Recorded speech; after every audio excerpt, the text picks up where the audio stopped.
They are crowning Ziyambi Ziyambi, the Justice Minister, the very custodian of constitutional impartiality, as the best cabinet performer. And for what? For leading the charge to entrench one man in power beyond the constitutional limits set by the people of the Republic. I have lived long enough to recognize this script. Africa has seen it before. The Congo lived it and bled for it. Zanapenda mashukuru ya pangwa inachidismisa Ziyambi Ziyambi pamsoro aiwa pe the crowning yakaitiwa yakunzi is the best cabinet performer and was subscribe or like it on the bell icon. Retired General Winston Gaukema Branga Mdanyira Chiti, cast your mind back to Mutobutu Seko before the dictator was fully enthroned, before the terror became impossible to ignore.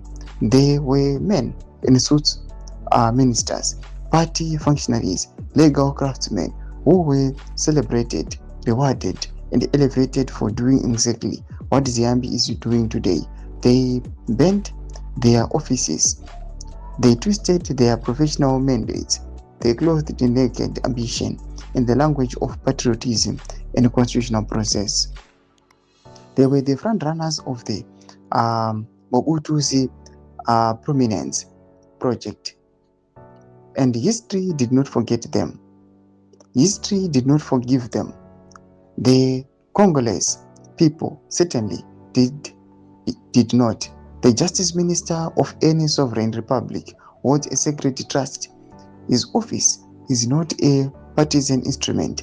It is not a campaign headquarters. It is not a prize to be deployed in the service of the single man's political survival. The moment a justice minister becomes the most enthusiastic foot soldier of a life president's project, he has ceased to be a minister of justice.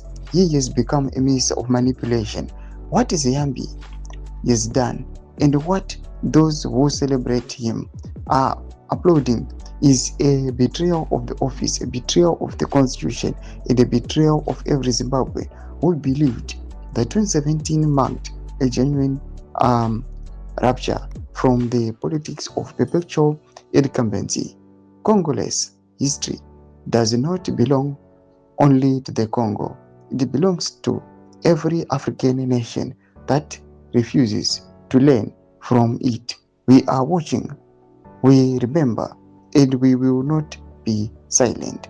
Thomas Wamdai Tokopanapa na Lieutenant General Sigauge Mabranga. Pinako message of Gura Emote Kudipam Serbichit page. So subscribe or like, punch it on turn on the bell icon.